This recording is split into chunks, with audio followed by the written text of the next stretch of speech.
What we have is exponential envy. We have globalists at the top that have used class warfare to control people, and then really all they do is make them feel worthless and disempowered, and basically just zombies to the system, frightened followers who then only tie in and buy into the larger superstructure that's destroying them because they believe they get power and solace by merging with that.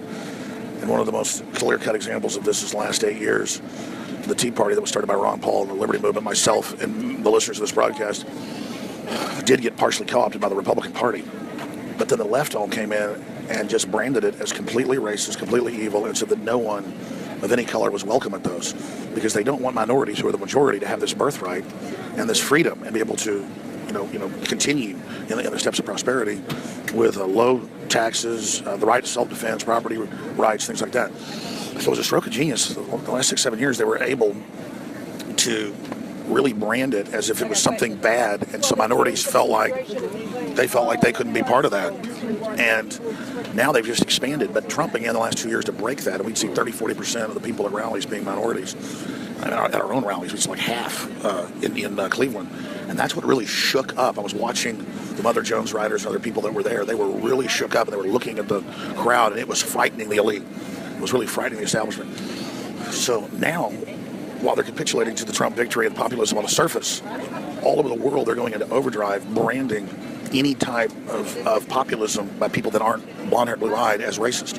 And I, on the newsstand before I got on this plane, I'm sitting there about to take off, so I got to hurry, bought a Mother Jones Ford Foundation propaganda piece, and of course the Council on Foreign Relations / Davos Group economist propaganda.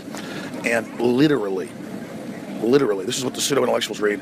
The entire thing on almost every page shows blonde-haired, blue-eyed people in real photos, but also in editorial cartoons, saying blonde-haired, blue-eyed people are bad, putting KKK hats on them, and then saying if someone looks like this, then they're your enemy.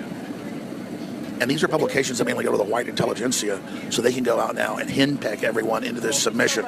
This is just two things I got off the newsstand. I mean, this is the most cultic brainwashing I've ever seen. Clear-cut, cold-blooded, they know exactly what they're doing, but it's so transparent. If we just call it, it will collapse, and that's what's begun to happen. That's why they stole those 5 states from Trump, and they try to sell another 5, because the numbers were, minorities were even bigger in landslides for him. That's what we saw in the primary. So they're very, very scared. Their whole paradigm is shattering. They're trying to invoke all this, but our real gang we're in is free market. That's what unifies us, and Western civilization. And it's like Gran Torino. It's a fictional account, but the guy didn't like his spoiled family. He's a white guy. It's a sign of declining white culture, which is the truth. Western culture is in massive decline, and he gives the love of his life, the Gran Torino, to the kid that made something of himself in the neighborhood.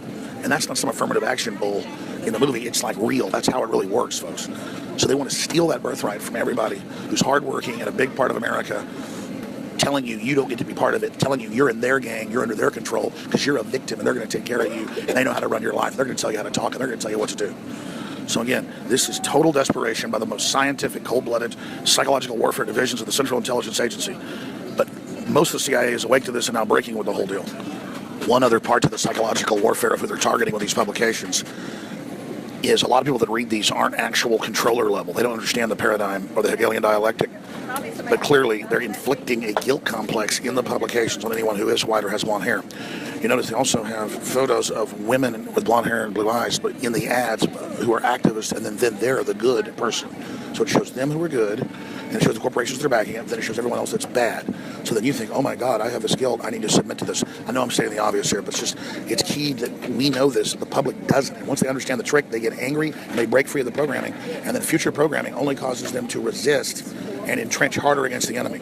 And then it opens up larger pathways to the mind to begin to resist and overcome and adapt in the animating contest instead of submitting to it. And that's why the public looks like zombies, because subconsciously they know they've been beaten into submission. It's time to break that. So I'm going to follow this report. I'm going to follow more. I'm Alex Jones from the front lines of the info war. A lot of positive things are happening, but a lot of negative things are happening. We've got to keep fighting, keep pushing. It's the animating contest of liberty. But these people are super low. They promote thug culture in here. They try to sell minorities on acting like thugs as if that's their culture, so they can then be identified and put in prison. This is so evil. Infowars.com. Spread that, folks. They're trying to censor it, but you are overpowering it. We are overpowering it together. And I want to salute you all as we go into 2017 and beyond.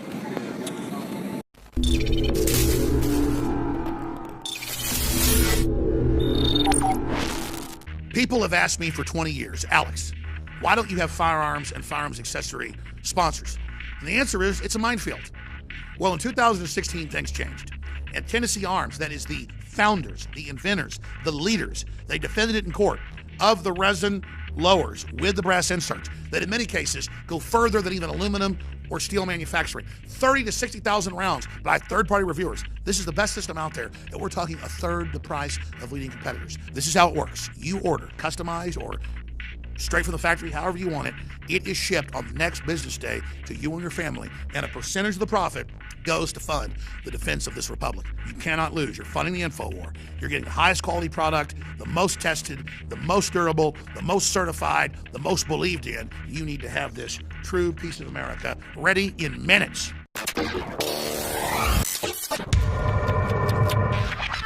What we have is exponential envy.